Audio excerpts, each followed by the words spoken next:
Bram. He's going to be conducting a tutorial on Lawrence's. Thank you for the introduction. Let me also take a moment to thank the organizer for organizing this workshop, this program, for inviting me to give this tutorial. It's really an honor for me to be in this amazing place. So in this tutorial, so this is the first of the two tutorials, there will be a second one on Friday. I will work through some examples that illustrate the lectures of Lawrence. Due to time limitations, I will not be able to cover all of the topics covered in the lecture of Lawrence, of course. But also due to the variety of backgrounds that are in the audience today, I will try to really work through these examples in some fair amount of detail. If there's something unclear, if you have some comments, if my handwriting is not readable, just let me know, just interrupt me at any moment. And so really the goal of these tutorials is to give you some gist of our way of thinking about non-chiral topological orders, partition functions, topological defects, by making use of tensor networks as an analytical tool to study these objects and properties. And so the plan for today, I think this is already quite ambitious, but I will have two goals in mind today. So the first goal, the first part will be about different PEPS representations of non-chiral topological orders by means of the example of toric code, 2+1-dimensional Z2 toric code. And then in the second part, I will take these PEPS representations of these ground states of toric code to carry out some kind of dimensional reduction, which goes under names of strange correlators. So if you Google strange correlator, this is exactly what you will find. To reduce toric code to a classical partition function, which will turn out to be the classical partition function of the classical Ising model in 0 dimensions. I also don't claim to explain anything new today. What I will try to convey here is some way of thinking, some set of techniques that can also apply in other contexts. So, for example, in the lectures, the construction of 11 random models was illustrated as a way to write down ground states of non-chiral topological orders. These models can have very exotic non-vertical symmetries, so the way of thinking that I will present today will also be applicable in those cases where these PEPS representations and their appeal symmetries really shine. Okay, so let's start. So I will leave this here on the blackboard throughout. So my toric codes, I will not care too much about the bounding conditions in the biggest part of my talk. Maybe at the end I will comment a bit on the bounding conditions a bit more. But for now I think of some square lattice with qubits on the edges.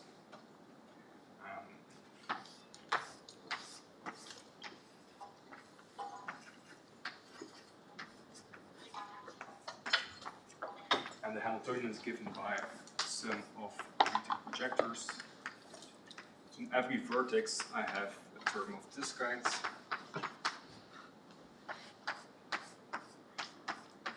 So x and z are just my shorthand for poly z and poly x.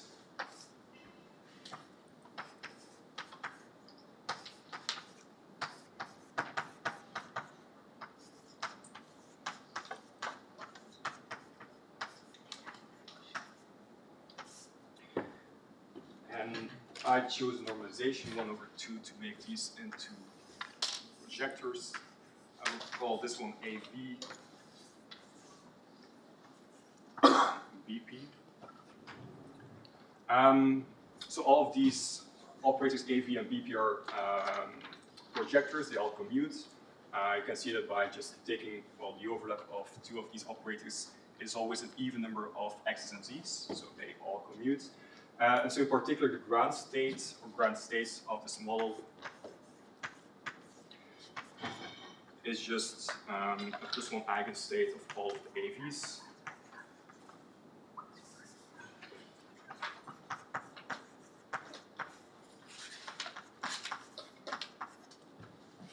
And all of this.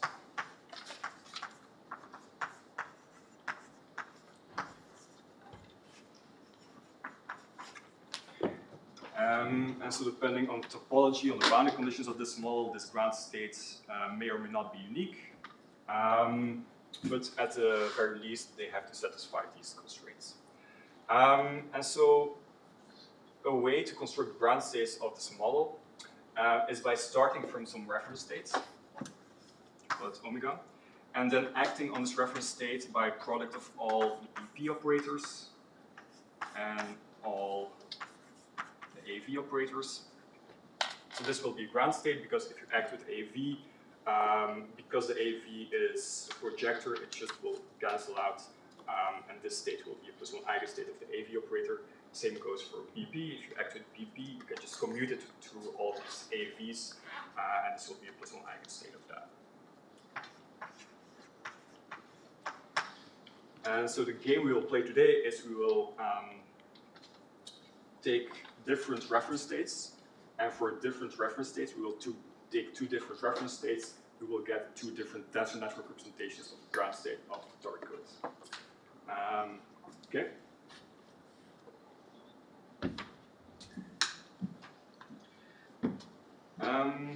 And so to construct tensor network representation of these ground states, I will want to have tensor network representations of these operators AV and BP. And so this is where the tensor networks start to come into play.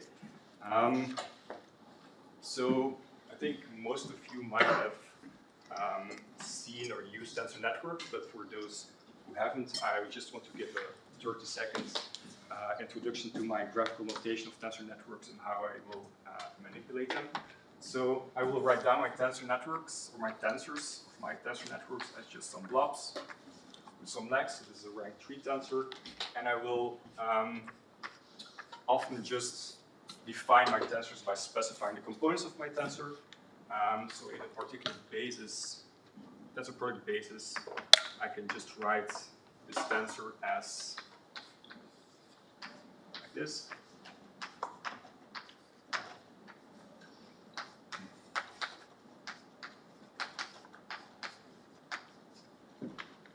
So oftentimes I will just define what these components are.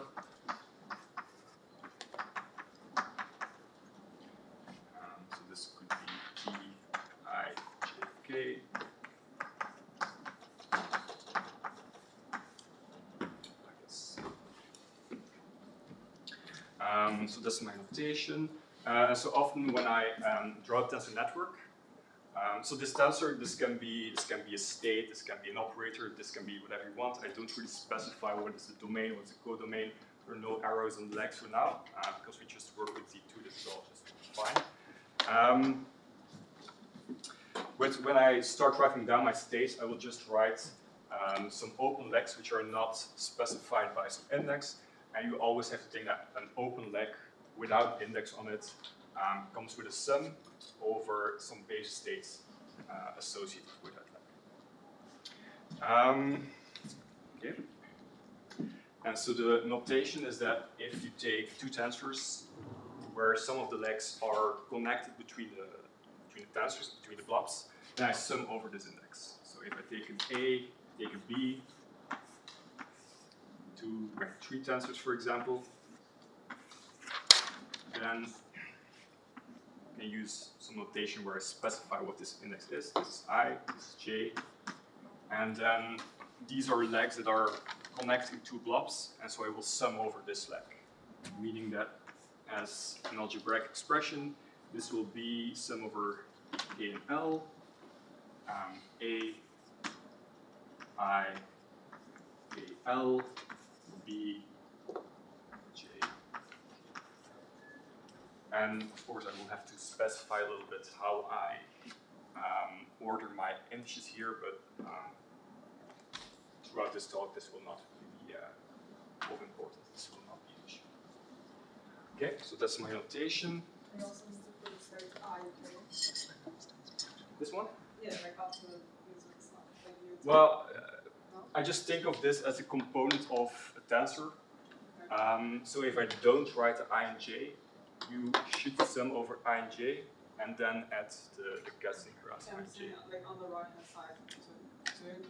So you just write it like AB and you like now, like previously you have this like T, I, J, K, and then times these states, right?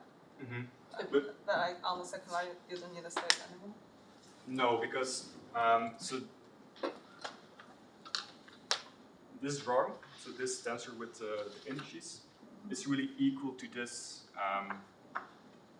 array of numbers. See? So you're saying that the left hand side is not a state? No, this is just a component just a of number. a matrix. Yeah. Okay, cool. Could you just write an example of something with an open? With open leg, well, something like Ah, I see what you're saying. if I draw something like this, for example, that would just be the vector v.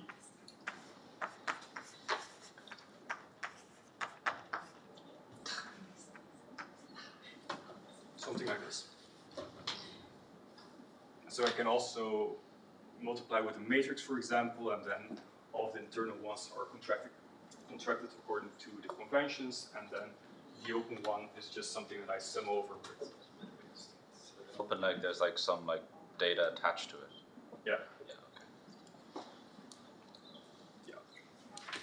So in the lectures when there was like a little leg coming off, that's this open leg. Sorry? In the lectures when there'd be like a little leg coming off the vertex, that's this leg. Exactly, yeah. Okay. Yeah, so these contractions, these are exactly like Einstein's summation notation, right? Well, Einstein would be where I just don't write the summation words. Yeah, so my question is there a specific advantage that you get from these diagrammatic things over the summation notation of Einstein?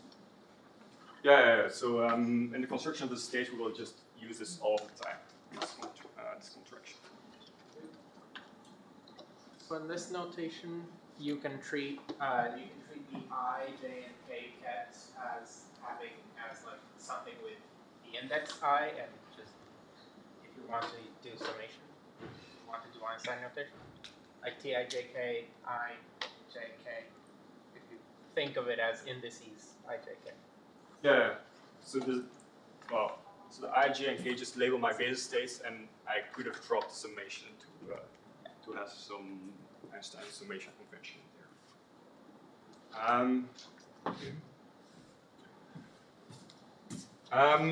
So throughout this lecture, I will only use two tensors, only one actually. And the one I will be using is this one. And so this is where I only draw the components of my tensor. So it's a 4-leg tensor, this one. All of the legs are two-dimensional, so the I, J, K, and L run over 0, 1. Later I will think of these states or these numbers as the eigenstates of 1z, just to specify a basis. And this tensor has, 2 to the 4, so 16 components. Only 2 of those components are non-zero. They're non-zero exactly when all of the labels in the outer legs are equal to each other. So all of them are 0 or all of them are 1. Okay? So I will refer to this tensor as a delta tensor. That's one tensor, and then a second tensor will be this one. So it's, I will just draw it as some cross in a circle, and it's defined as this tensor is conjugated with Hadamard's on all of the other legs like this. And so just to remind you, the Hadamard is some operator that if you commute it with x gives you the z, and it's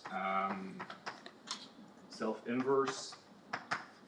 So also if you commute h with z, you get x. Okay. And so for the remainder of my lecture, Is H Hadamard? yeah, this is a Hadamard.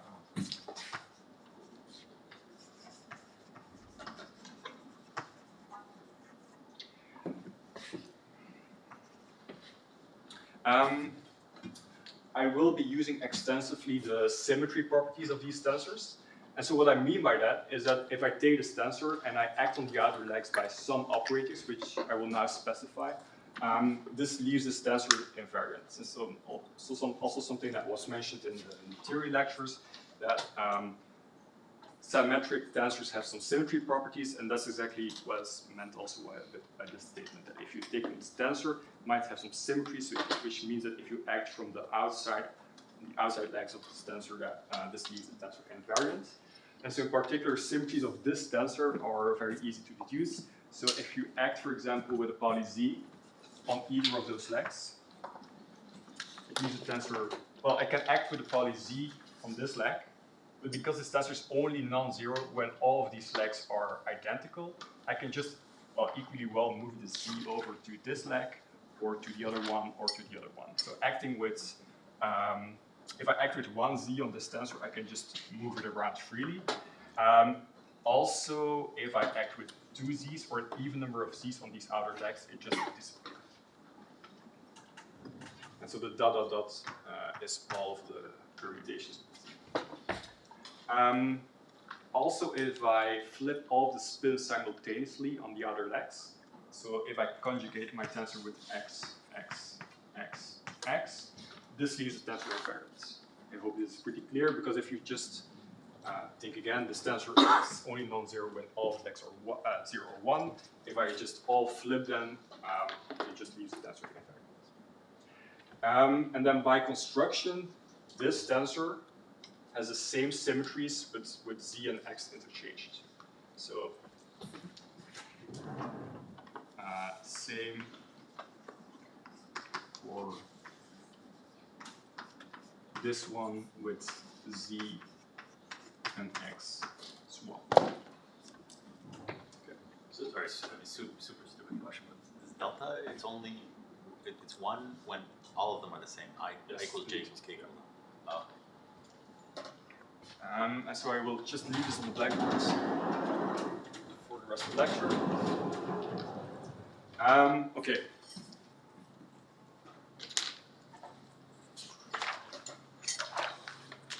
So the first ground state that I want to derive, let me just do this. Yeah, backwards.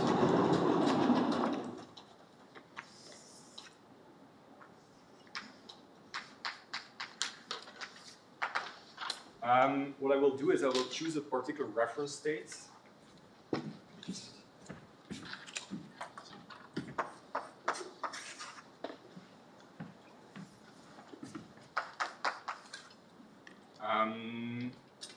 And the reference state is given by tensor product of the zero state on all the edges.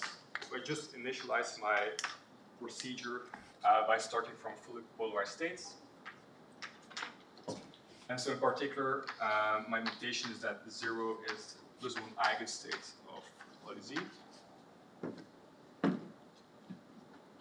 And this tensor E is just shorthand for taking tensor product over all of the edges of my lattice.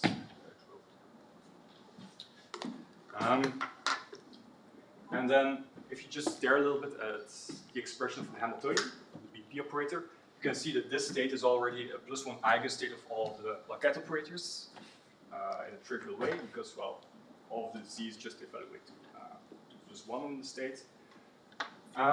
So the ground state I obtained from this, ground state 1, is just a product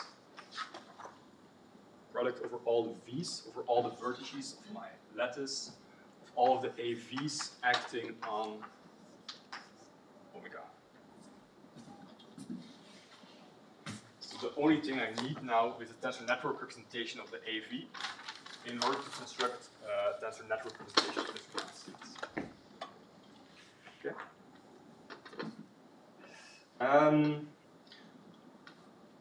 And so, small disclaimer is that I will also be making use of variations of this tensor, this delta tensor and this plus tensor, where the number of legs varies. So I will use, for example, a version of the plus tensor now, which has 3 legs, but I mean, the definition is just analogous, and I think you can also derive the symmetry properties in the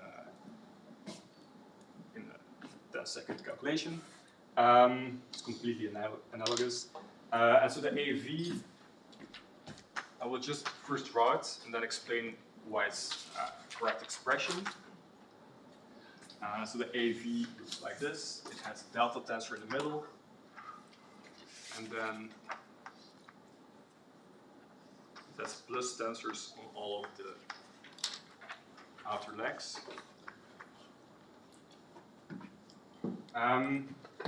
So this looks a bit weird, but just to be on the same page, all of the horizontal and the vertical legs of my drawings, in particular of this drawing, are the virtual level of my tensor network. They're all contracted over, and then the diagonal lines, they sort of live, well, they point out of and into the blackboard, and so they will live in the physical level, in the time direction, if you want, of my state. And so my claim is that this expression is equal to the AV, and just to verify that this is true, let's just try to think a little bit, or let us try to unpack this definition a little bit. So the plus tensor, I didn't really explain what this tensor is, but you can verify that this is a tensor with, again, 16 components. 8 of them are 0, 8 of them are non-zero, and the non-zero components exactly correspond to the situation where an even number of the legs evaluate to the one state, or in the one state. Okay. And so now unpacking this definition, so we had this delta tensor, so it's only non-zero when all of these legs are 0 or 1. If all of the legs are 0, then all of these tensors essentially just evaluate to identities. So in a graphical notation, I could write that if I take the plus tensor, with 3 legs in this case, and I act on it with 0 states. So this is, again, a bit abusive notation, but I just mean that I take this tensor and I contract it with a state. So this becomes a matrix, a rank 2 tensor. And this rank 2 tensor is just equal to the identity, which in my notation is just a straight line without anything on it. So sorry, so this plus sign with 3 things on it, this is like this vertex decorated with 3 atom wires? Exactly. Like,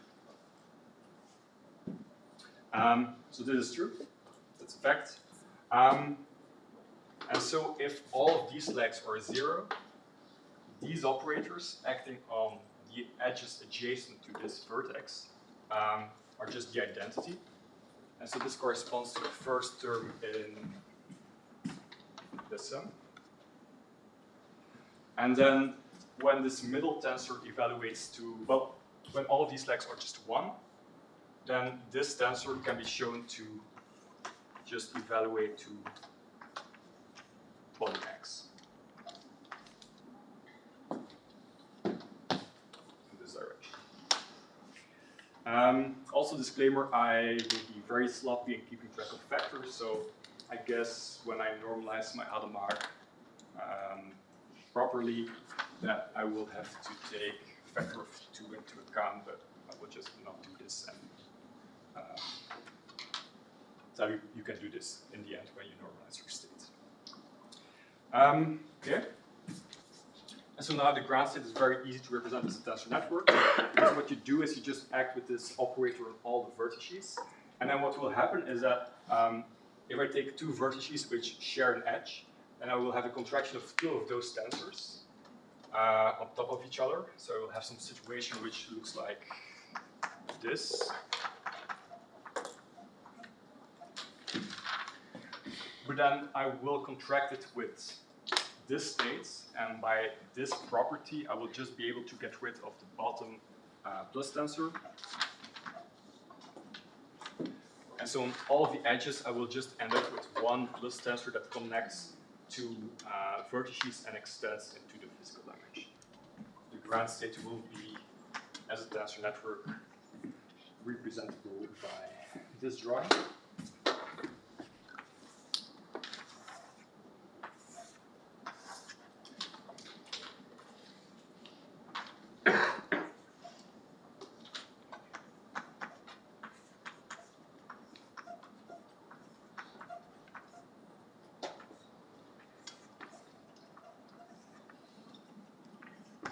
I'm not really drawing a unit cell, I'm just drawing a patch of my ground state, but this is what it will look like. So it's a 1-dimensional PEPS.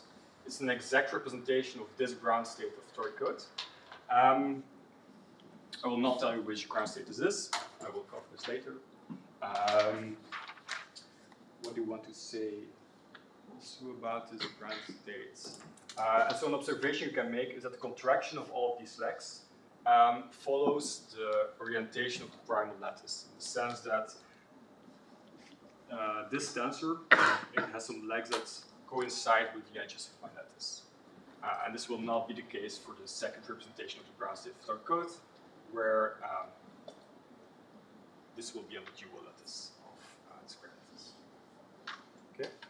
And so this is also the logic that was sketched in the lectures by Lawrence, because you can apply this to all 11 models, because the only property that we actually use here is that the Hamiltonian is just the sum of commuting projectors, which was ultimately the reason why this network representation is exactly representable.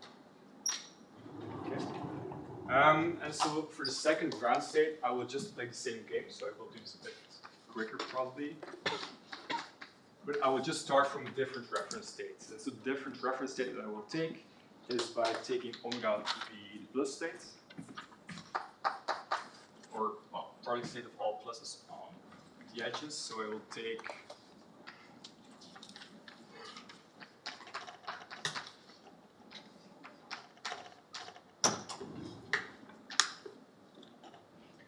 where plus is some eigenstate of x.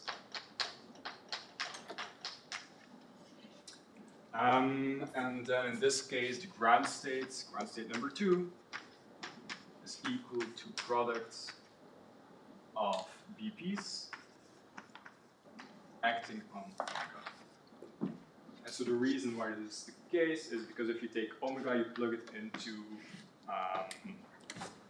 this expression, I can just commute the AVs and BPs, and this product state is just already an eigenstate, plus one eigenstate of all the AVs. So I only have to act with the BPs of this state. So if I play the same game, if I represent BP as a tensor network, I contract all of them, then I will be able to derive second tensor network representation of the good ground states. And so you might have guessed what the expression for BP is. It's just identical to the tensor network representation of AV, but with deltas and pluses interchanged.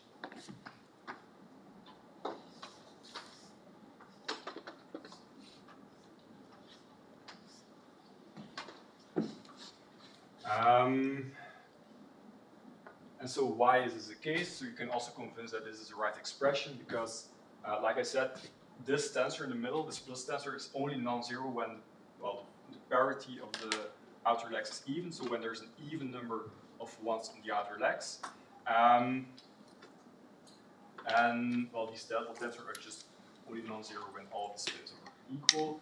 And so the action of this operator is exactly equal to the action of the BP operator, because the BP operator is an operator that projects out all of the configurations where you have an odd number of ones on the edges surrounding blockades. Can you explain these virtual legs and physical legs? I don't really understand what's going on. Okay, so I have my network of tensors. I contract them according to the definition or the convention that I used right here. So if you contract all of these legs, the only ones that are not contracted are the ones sticking out of the blackboard. So you have to imagine all these legs that are in the horizontal direction, the vertical direction, are in the plane of the blackboard. These ones stick out. And so in correspondence with my convention on top here, this represents the state in the sense that if I put numbers or spins on all of these uncontracted legs, so I just evaluate what this diagram means by putting zeros and ones on these legs, I get the wave function amplitude of that particular configuration of spins. Okay, so if I were to specify, for example, this spin is 0, this is 1, this is 1, 0, 0, 1, for example. I can just evaluate what this diagram means by just contracting all of these tensors and putting all these legs to 0 and 1, and this will just give me the wave function amplitude of this particular configuration spins. That's the meaning of it. But I just leave them uncontracted to sum over all basis states weighted with their wave function amplitude. So this drawing really means the full wave function of this ground states.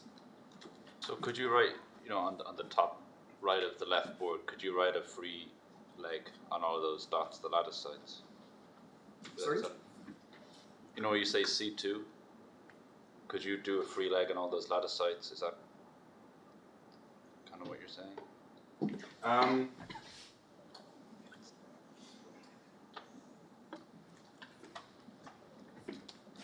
So I think the message I want to convey here is that this drawing is really just a wave function, it's a vector,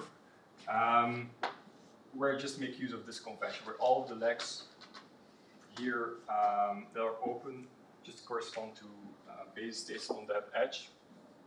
And if I specify a particular component of this tensor, this entire tensor network just spits out the wave function amplitude of that configuration spins. Sorry, could you say again, what is the plus tensor with 3 legs?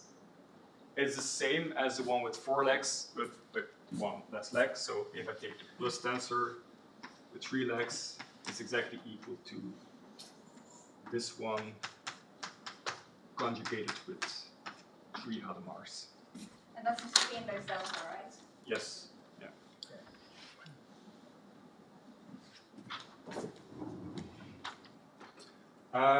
Good. Sorry, quick question. Should AV have a factor of a half on the left board? Because on the tensor network notation, I don't see where the half will come from. Yeah, I just ignored this factor. I put it in the Hamiltonian to make all of the AVs and BPs commuting projectors. I just don't keep track of them in my tensor network notation, but you can just normalize the wave function. Okay. So I have the VP here, and then can also use the fact that if I contract the 3-leg delta tensor with a plus state, I get the identity. Why is that? Well, if I'm the 0 component of the plus 1, this is forced to be 0, this is forced to be 0. If I'm the 1 component of the plus, then this is forced to be 1, this is forced to be 1, so this is indeed the identity. And so now, well, patching together these VPs, I will have a similar situation as before, so I will act with VPs on all the plaquettes.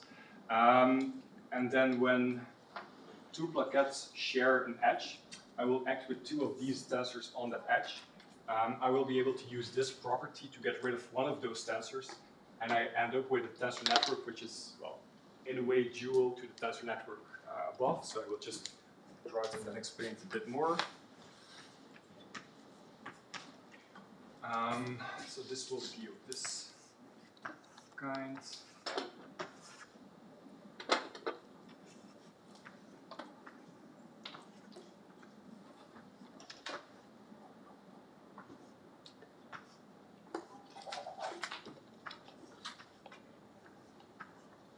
So this is again a patch of my tensor network. You have to imagine that, well, outside of this region, this pattern repeats itself. It's not really a unit cell, but it's just a patch of my tensor network representation of the ground state. But like I said, this is my plaquette operator. So you have to think that this is a tensor on the center of the plaquette. So the lattice, the primal lattice, is living over here.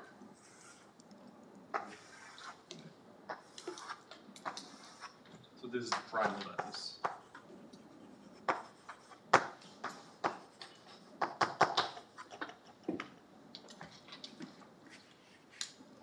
Okay. And so this is, again, the same game that we played here, but just starting from different reference states on the count. Okay. And so this concludes the first part of this tutorial. I have 8 minutes left, so this will be tricky. But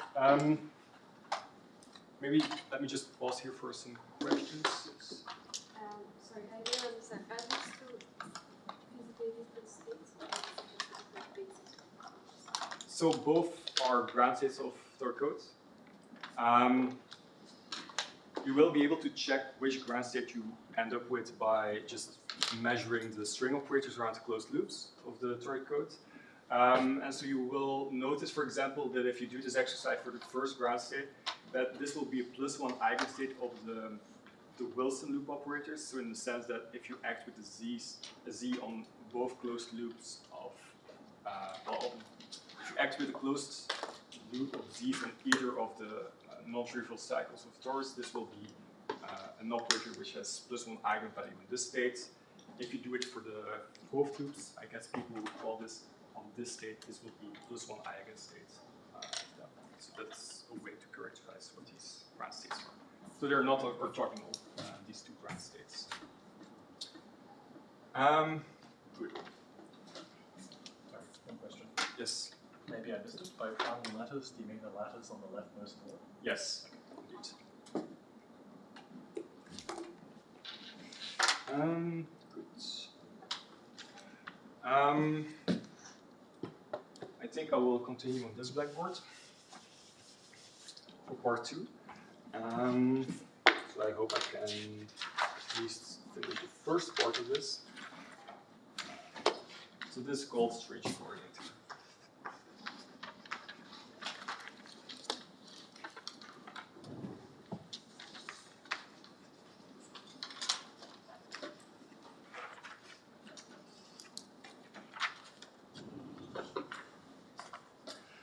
So the second part is really an application of what we just derived to the ground states of third codes. You can also do this for other models. You can do this for all 11 man models, for example. This procedure that I will explain right now. And so what we will try to do is we'll try to do some dimensional reduction of these ground states to obtain partition functions. So something that we can interpret as a partition function of a stat-mech model. And well, as you might have expected, for this case, if you start from third code and you do this dimensional reduction that we'll just sketch in a moment, we will end up with the partition function of a classical 2D Ising model. And this is something that I want to illustrate in some fair amount of detail here as well. So the procedure that we will do is we will start from ground states. Ground states 1.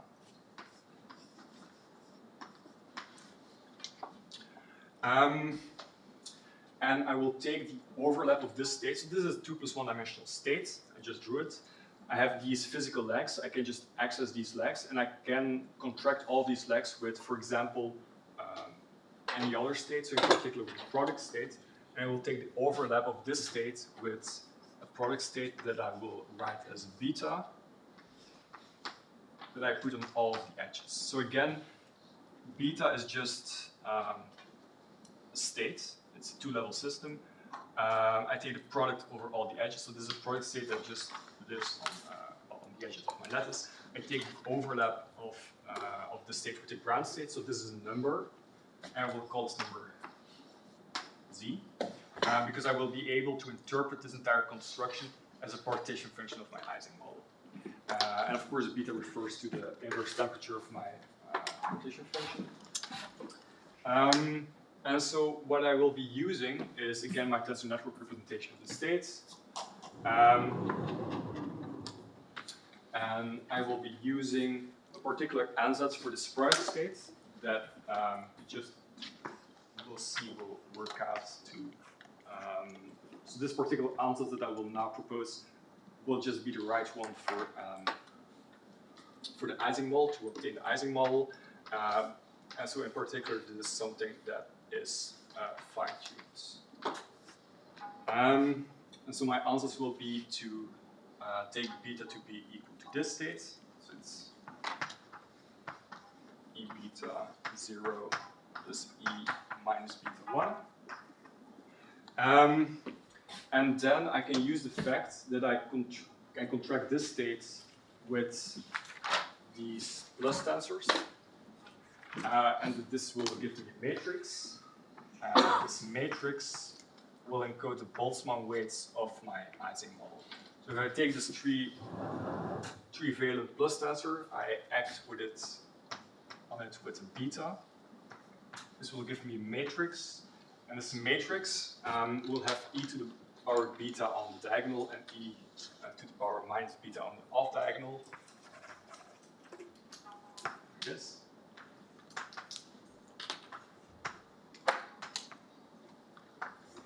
So why is this? Well, if I am in the first component of beta, then both of these legs have to be 0 or 1.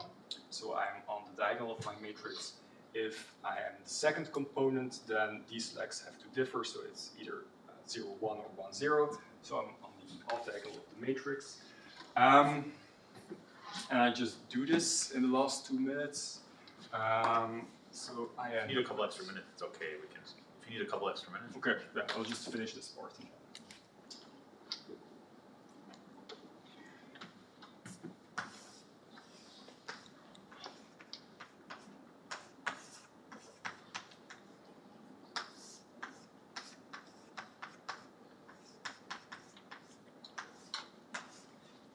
So I have my state, I act with the beta on all the legs.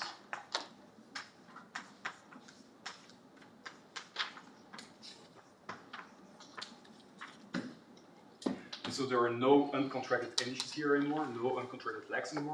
So this means that this entire thing, this entire tensor network evaluates to a number. It's not a state, it's not an operator, it's just a number.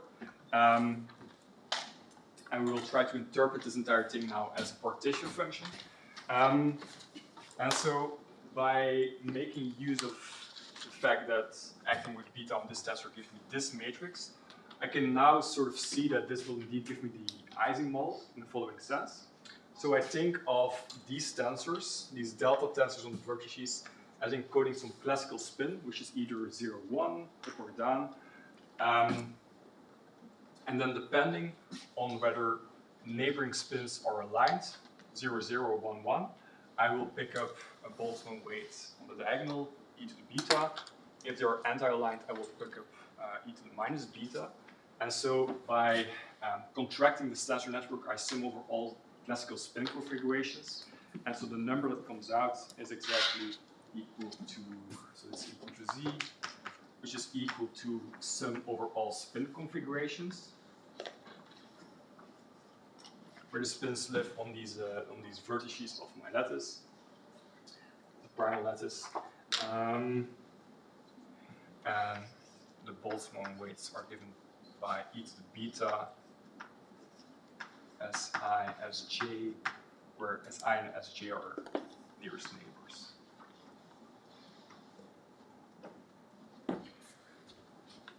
Okay. And so, okay, I have minus 8 seconds left. And so what you could do now is you could take the same product state and act with it on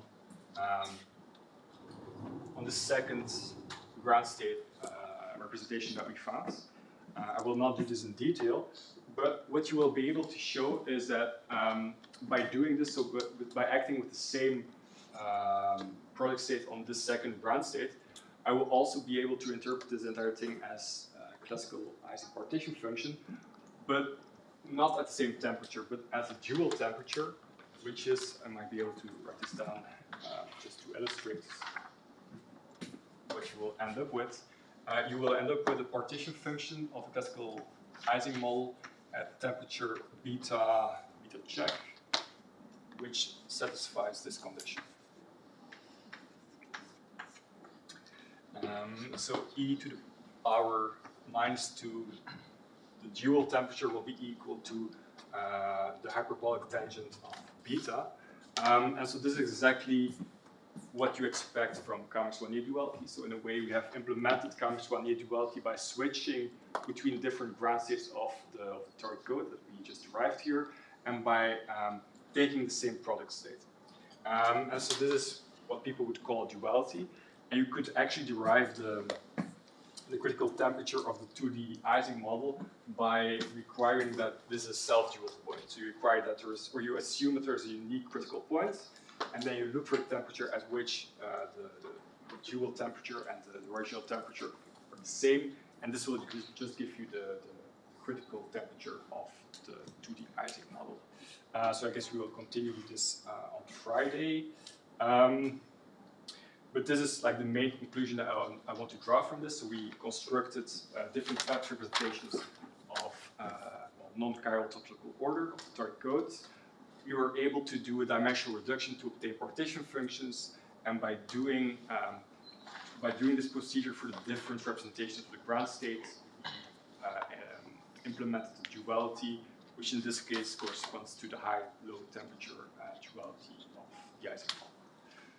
Okay, so that's it for today, and I guess we will continue on Friday.